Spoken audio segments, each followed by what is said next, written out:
Hello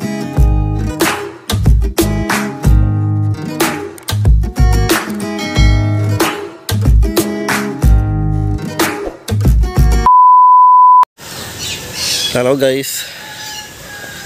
Ayan, dito sa ating mga kakares pala guys, meron akong update sa inyo. So bali, ayan sila mga kakares natin.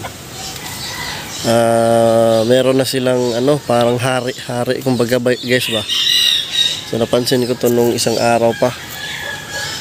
Kakalagay ko lang ng tali sa mga paa nila, pero napansin ko to nung isang araw, may hari na.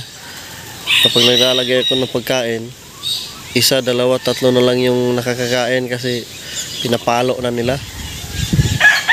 So na talaga, kailangan makuha natin yung matapang, tapos i-practice natin ng sa tali, kasi hindi makakain yung iba, umayat. So yan isa, yun na yan yung matapang, yung mga merong tali sa paa. So subukan natin silang hulihin ngayon guys, para ma-separate sila, para makakain naman yung iba. Kasi ito talaga yung problema, or good problem naman siya. Hindi talaga maiwasan, talagang ganun talaga. So kukunin natin yung matapang. Alright, yan meron akong hinanda dito na trap. Alright, pakita ko sa inyo mamaya guys. Sana mahuli natin guys, ready na. Kuha na lang tayo ng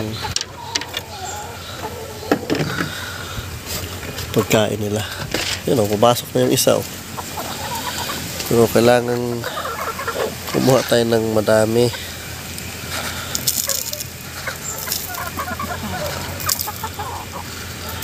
Yan. Marami tayong huli. Yun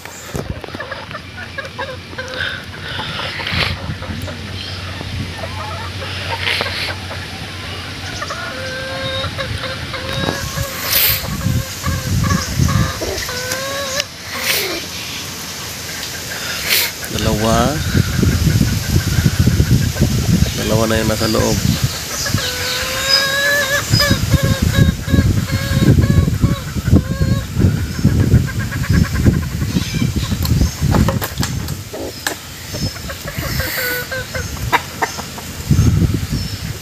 Matras yung isa.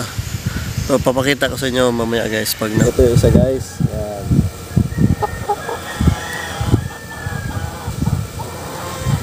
Ito yung napakaganda.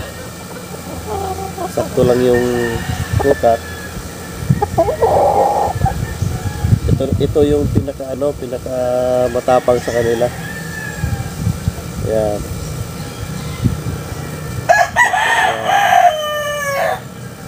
Boston sweater, lahat po ito ay Boston sweater.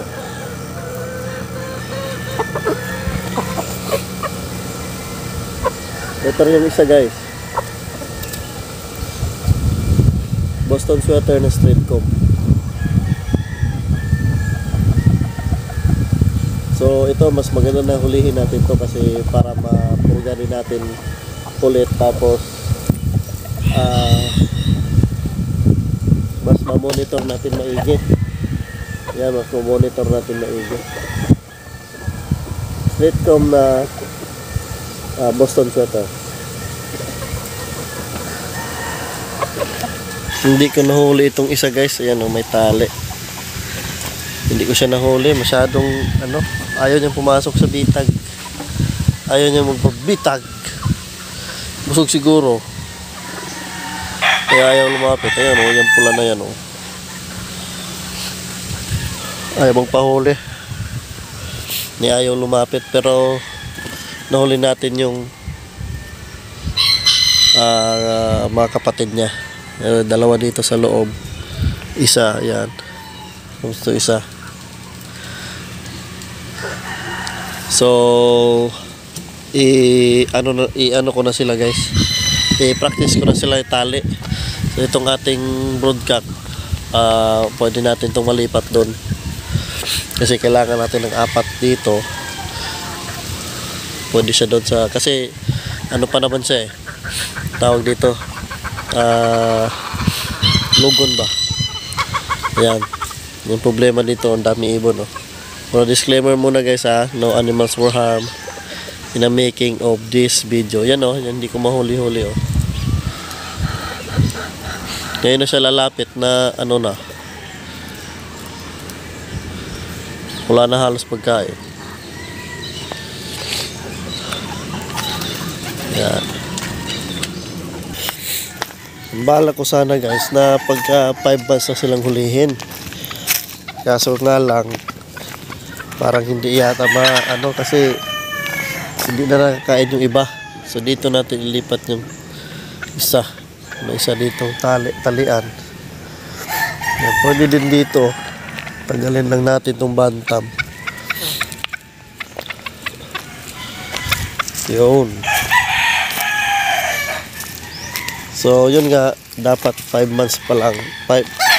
Saka ko na sila harvestin pagdating ng 5 months. Kaso nga lang, inaawa na ako dun sa iba, hindi nakakakain kahit na hindi sila naka pre-rinse lang sila. Naawa pa rin ako dun sa iba kasi hindi nakakakain ng maayos. So dahil sa hindi makakain yung iba, yan guys, mag-a-adjust na naman yung nahuli natin. Mag-a-adjust yung katawan nila, mag-a-adjust yung lahat, mag-a-adjust kasi stress sila dyan pagdating sa tali. Pag nakatali na, talagang malaki ang stress dyan, may tendency na ayaw nila kumain, may